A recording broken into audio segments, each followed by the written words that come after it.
الحمدللہ رب العالمین والعاقبۃ للمتقین والصلاة والسلام علی نبیہ الکریم اما بعد فاعوذ باللہ من الشیطان الرجیم بسم اللہ الرحمن الرحیم فطرۃ اللہ التی فطر الناس علیہا لا تبدیل لخلق اللہ ذالک دین القیم وقال اللہ تبارک و تعالی ان الدین عند اللہ الاسلام وقال فی مقام آخر ومن یبتغی غیر الاسلام دینا فلن یقبل منہ وقال رسول اللہ صلی اللہ علیہ وآلہ وسلم کل مولود یولد علی الفطرہ فأبواہ یحودانہ او ینصرانہ او یمجسانہ وقال اللہ تبارک و تعالی ان اللہ وملائکتہ یصلون علی النبی یا ایہا الذین آمنوا صلوا علیہ وسلموا تسلیما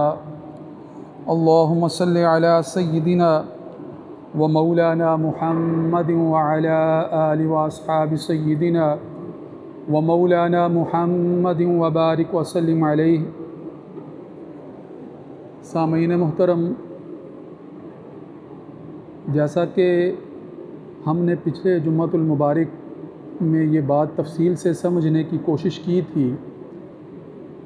کہ اس وقت پوری دنیا کے اندر جو بات عامۃ الناس کا ایک بنیادی تقاضا بنتی چلی جا رہی ہے وہ یہی ہے کہ حقیقی معنوں میں نظام عدل کو قائم کیا جائے اور اسلام کے علاوہ دنیا کے اندر کوئی حقیقی نظام عدل موجود نہیں ہے۔ یہ بات بھی اپنی جگہ طے ہے۔ اسی بات کی تھوڑی سی تفصیل آج پھر کرنی ہے کہ یقیناً اللہ رب العزت نے بنی نوع انسانی کی ہدایت کے لیے ہر دور میں، ہر علاقے میں، ہر امت کی طرف اپنے انبیاء اور رسل بھیجے ہیں۔ اس میں کوئی ابہام نہیں ہے، کوئی شک نہیں ہے، کوئی شبہ نہیں ہے کہ بنی نوع انسانی حضرت آدم علیہ السلام سے لے کر نبی آخر الزماں حضرت محمد مصطفیٰ احمد مجتبیٰ صلی اللہ علیہ وآلہ وسلم تک ایک بڑی تعداد میں تسلسل کے ساتھ انبیاء کی جو سرپرستی ہے اس سے فیض یاب ہمیشہ سے رہی ہے، اور آپ صلی اللہ علیہ وآلہ وسلم کی بعثت کے بعد آپ ہی کی امت کی حیثیت سے، آپ ہی کی سرپرستی میں، آپ ہی کی نیابت میں اس وقت بھی جو ہے وہ باقاعدہ ایک رسول، ایک نبی، ایک پیغمبر کے سرمایہ ہدایت کے تحت جو ہے وہ زندگی گزار رہی ہے۔ اس میں کوئی شک نہیں ہے۔ بات بھی آپ نے ذہن میں رکھنی ہے، بخاری شریف کی روایت ہے، رسول اللہ صلی اللہ علیہ وآلہ وسلم نے فرمایا کہ زمانہ جو ہے وہ گھوم کر دوبارہ اپنی اصل شکل میں آ گیا ہے۔ زمانہ جو ہے وہ گھوم کر اپنی اصل جگہ پر آ گیا ہے، اور اس کے ساتھ ہی آپ صلی اللہ علیہ وآلہ وسلم نے فرمایا کہ کل جو ہے وہ مہینوں کی تعداد 12 ہے، کل مہینوں کی تعداد 12 ہے، اور ان میں 3 مہینے حرمت والے اکٹھے ہیں، ذی-قعد، ذی الحج اور محرم، اور رجب جو ہے وہ جمادی اور شعبان کے درمیان ہے۔ یہ 4 مہینے حرمت والے مہینے ہیں۔ ان کی طرف آپ صلی اللہ علیہ وآلہ وسلم نے اشارہ فرمایا اور جو بنیادی بات فرمائی کہ زمانہ گھوم پھر کر اپنی اصل جگہ پر آ گیا ہے، تو اس سے مراد آپ صلی اللہ علیہ وآلہ وسلم کی یہ تھی کہ جس طرح سے مہینوں کی تعداد آپ صلی اللہ علیہ وآلہ وسلم جب حجۃ الوداع کے موقع پر یہ خطاب فرما رہے ہیں اور کہہ رہے ہیں کہ زمانہ جو ہے وہ اپنی جگہ پر جو ہے وہ دوبارہ سے جو ہے وہ گھوم کر آ گیا ہے، تو اس کی تفصیل میں مفسرین یا محدثین جو ہیں وہ یہ بات واضح کرتے ہیں کہ آپ صلی اللہ علیہ وآلہ وسلم کی بعثت سے پہلے بھی یہ عام طور پر رائج تھی بات کہ لوگ جو ہے وہ ان حرمت والے مہینوں کو پہلے سے محترم سمجھتے تھے، اور ان مہینوں کی حرمت کا لحاظ رکھتے ہوئے ان مہینوں کے اندر کوئی جدال، کوئی جنگ، کوئی قتل و غارت گری یا جو ہے وہ کوشش کرتے تھے کہ راستوں کو جو ہے وہ محفوظ بنائے رکھیں کہ حج کی غرض سے آنے والے لوگوں کو تکلیف سے نہ گزرنا پڑے، اس لیے جو ہے وہ احتیاط کرتے تھے اور جنگ سے پرہیز کرتے تھے۔ مگر جب کبھی جنگ ناگزیر ہو جاتی تھی، لڑائی ناگزیر ہو جاتی تھی، تو ایک طرز عمل جو انہوں نے اپنا رکھا تھا وہ یہی تھا کہ جنگ ناگزیر ہو گئی ہے، لڑائی ناگزیر ہو گئی ہے، لہٰذا اگر جو ہے وہ جنگ محرم کے مہینے میں کرنے کی نوبت آ گئی ہے تو یہ کہہ دیا کرتے تھے کہ محرم جو ہے وہ اگلے مہینے کر لیا جائے گا، اس مہینے جنگ کے لیے جو ہے وہ کسی اور مہینے کو تعین کر لیں۔ لہٰذا اس طرح سے مہینوں کے تعین میں جو ہے وہ رد و بدل واقع ہو گیا، تبدیلی واقع ہو گئی۔ لوگ جو ہے وہ حقیقت میں محرم ہوتا تھا، مگر وہ دیگر اپنی جو ہے وہ خواہشات کے تابع، اپنے نفسانی جذبات کے تابع اپنی دیگر ضروریات کو پورا کر لیا کرتے تھے، زمانے کی ترتیب کو، ایام کی ترتیب کو، مہینے کی ترتیب کو جو ہے وہ اپنی خواہش کے تابع کرتے ہوئے جو ہے وہ بدل دیا کرتے تھے، یہ کیا کرتے تھے۔ لہٰذا ہوتا کیا تھا؟ ہوتا یہی تھا کہ جن باتوں کو بنیادی حیثیت سے تقدس حاصل تھا، ایک طرح سے وہ اس تقدس کو برقرار رکھنے کی کوشش تو کرتے تھے، مگر اپنی خواہشات نفسانی کے تابع رہ کر جو ہے وہ کوشش کرتے تھے، اپنی خواہشات نفسانی کے تابع رکھ کر اپنے جذبات کو، اپنے احساسات کو، اپنی ترجیحات کو، اپنے ذاتی مقاصد کو جو ہے وہ سامنے لے آتے تھے، اور جو الہامی طور پر، جو دینی طور پر یا مذہبی طور پر جو پابندیاں عائد ہوتی تھیں ان کو پس پشت ڈال دیتے تھے، اور اس کے لیے ہیلہ تلاش کرتے تھے، تعویل کرتے تھے، بہانہ کرتے تھے۔ یہ کام جو ہے وہ زمانہ جاہلیت میں ہو رہے تھے، یہی کام جو ہے وہ آج جدید دور میں بھی ہو رہے ہیں، یہی کام آج جدید دور میں بھی ہو رہے ہیں۔ میں نے اشارتاً آپ کے سامنے بات کی، ابھی تفصیل کروں گا کہ اسلام سے پہلے جتنے بھی انبیاء آئے وہ کسی خاص مذہب کی، کسی خاص جو ہے وہ علاقے کی طرف آئے، کسی خاص امت کی طرف آئے، کسی خاص جو ہے وہ وقت کے لیے آئے، جتنے بھی انبیاء آئے، اور ان کی تعلیمات من حیث المجموع اس جامعیت کی حامل نہیں تھی کہ جس جامعیت کے ساتھ جو ہے وہ اسلامی تعلیمات اس وقت ہمارے پاس موجود ہیں۔ اس نقطے کو بھی آپ نے یہاں پر سمجھنا ہے، پھر میں ان باتوں کو جو ہے وہ ایک دوسرے کے ساتھ متعلق کروں گا تو آپ پر بات واضح ہو جائے گی کہ ہمارا موجودہ دور میں جو ہے وہ حقیقی مسئلہ ہے کیا، اور ہم کن جو ہے وہ روشوں پر چل پڑے ہیں جس کی وجہ سے جو ہے وہ عالمی امن جو ہے وہ کہیں پر جو ہے وہ نظر نہیں آتا۔ تو غور کیجئے گا کہ سابقہ جتنے بھی انبیاء کے ادوار گزرے ہیں ان میں جو تعلیمات لوگوں تک پہنچائی جاتی رہی ہیں وہ ساری کی ساری تعلیمات ان خاص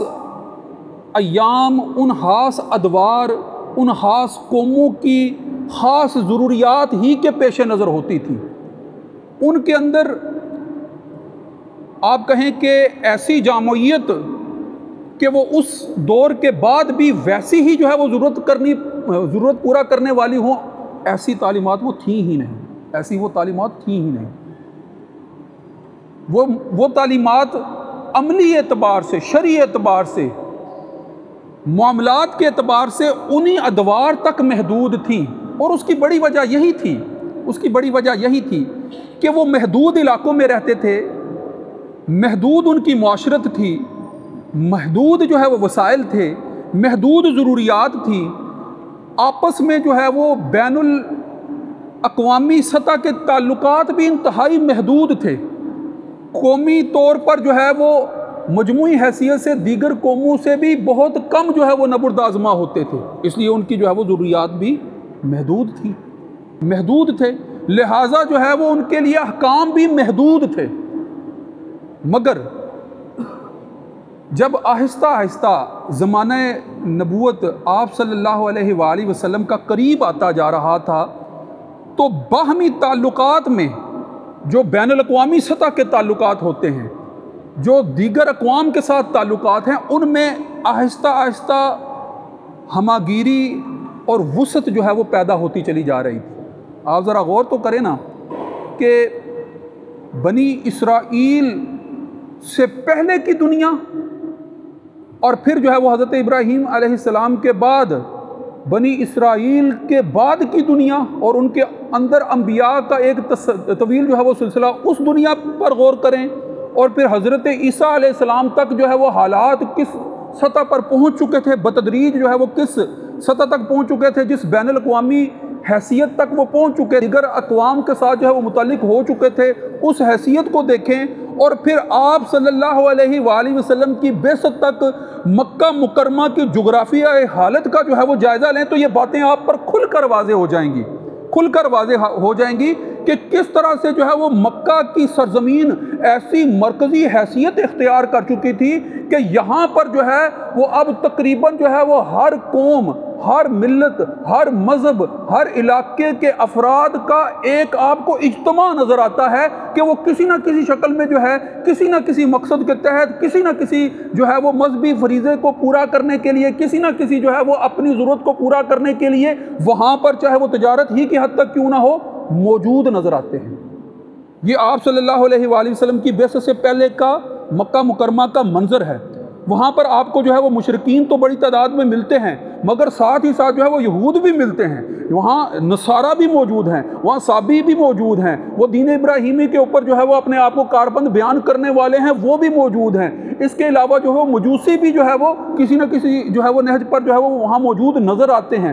ستارہ پرست اقوام بھی جو ہے وہ وہاں پر موجود نظر آتی ہیں، اور تقریباً جو ہے دنیا کے کسی بھی مذہب کی کوئی بھی صورت ہو سکتی ہے، اس کا کوئی نہ کوئی نمونہ وہاں پر ایسا نظر آتا ہے کہ آپ جانتے ہیں کہ مکہ کے اندر، بیت اللہ کے اندر جو ہے وہ 360 بت پڑے ہوئے تھے، اور ہر طرح کی مظاہر پرستی، ہر طرح کی نجوم پرستی، ہر طرح کی معبود پرستی جو ہے وہ ہو رہی تھی، اور یہ بازار جو ہے وہ گرم تھا، اور جہالت جو ہے وہ اپنے عروج پر تھی۔ یہ منظر جو ہے وہ آپ کو نظر آتا ہے،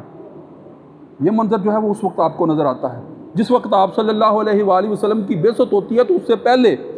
یہ منظر جو ہے وہ اپنی انتہائی عروج پر جو ہے وہ نظر آتا ہے۔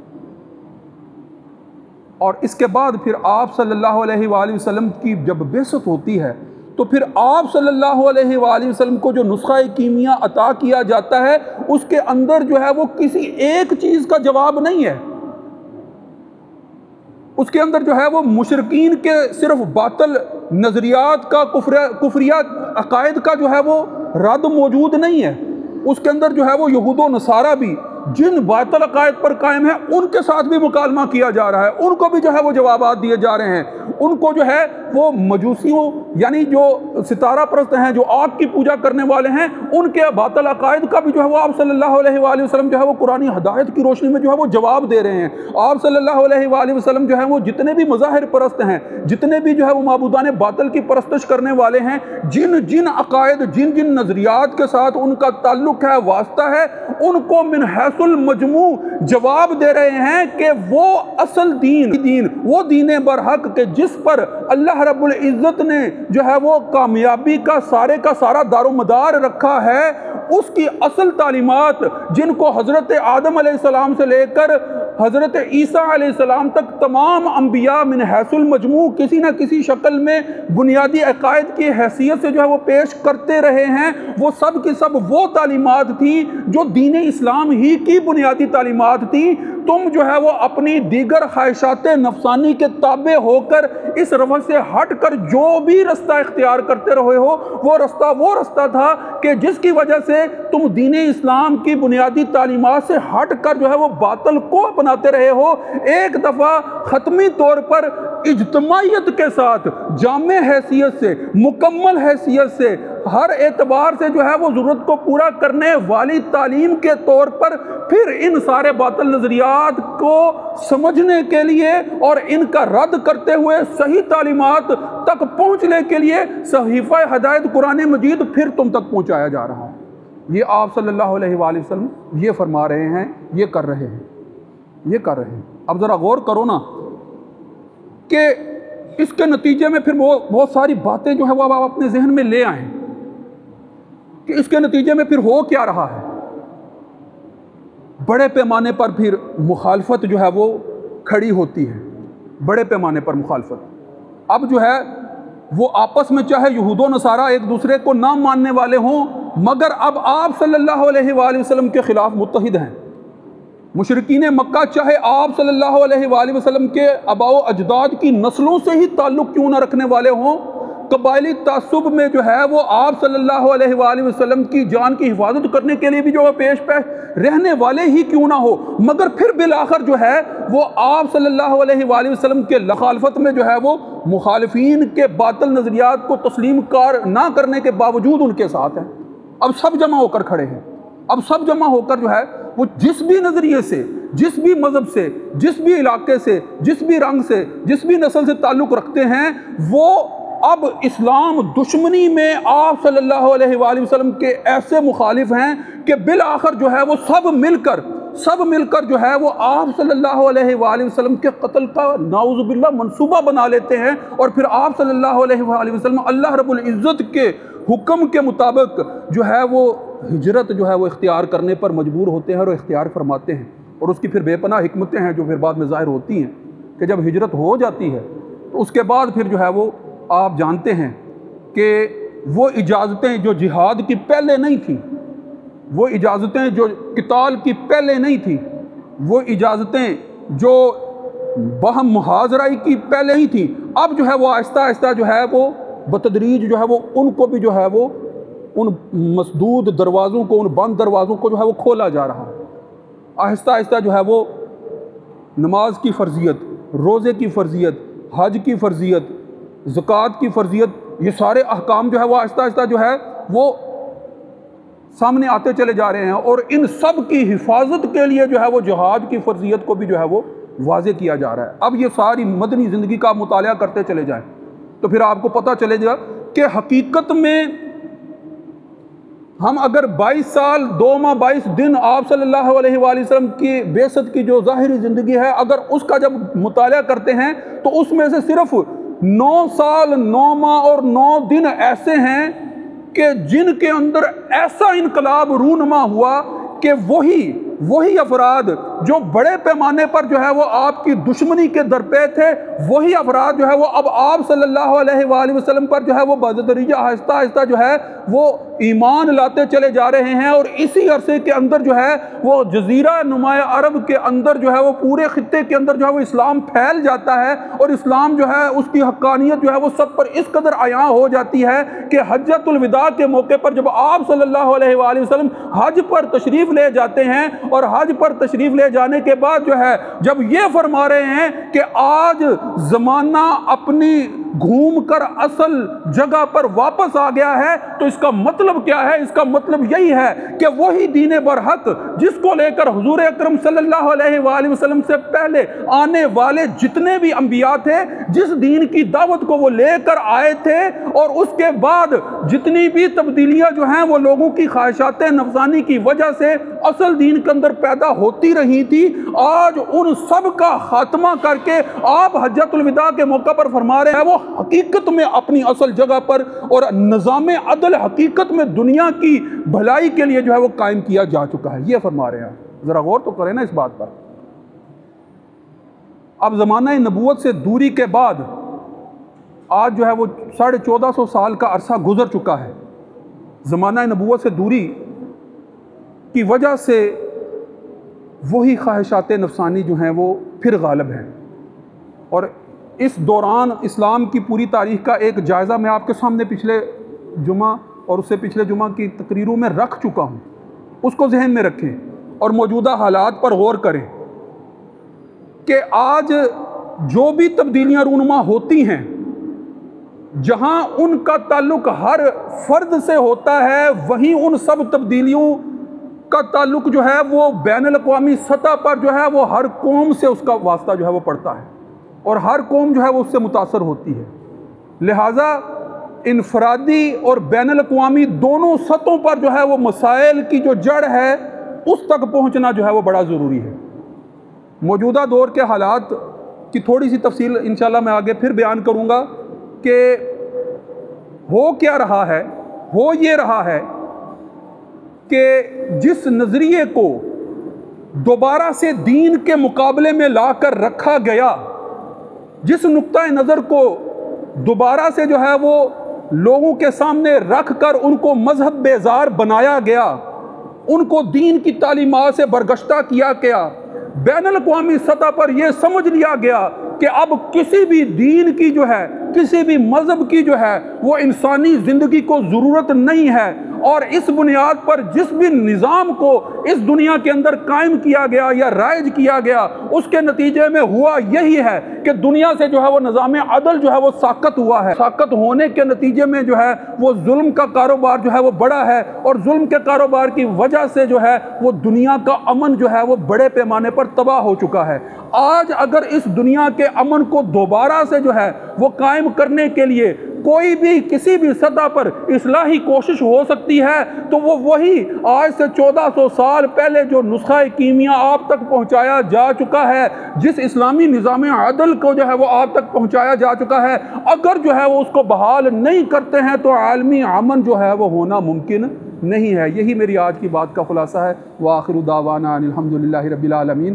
آخر میں صرف اتنا کہنا چاہوں گا کہ نماز جمعہ کے بعد جو ہے وہ درس ہوتا ہے قرآن کریم کا، ترجمہ اور مختصر تشریح کے ساتھ جو ہے وہ پڑھنے کی کوشش کی جاتی ہے، تو تمام احباب سے گزارش ہے کہ اس میں بھی ضرور شرکت کریں۔ وآخر دعوانا ان الحمدللہ رب العالمین۔ سنتیں ادا فرمائیں۔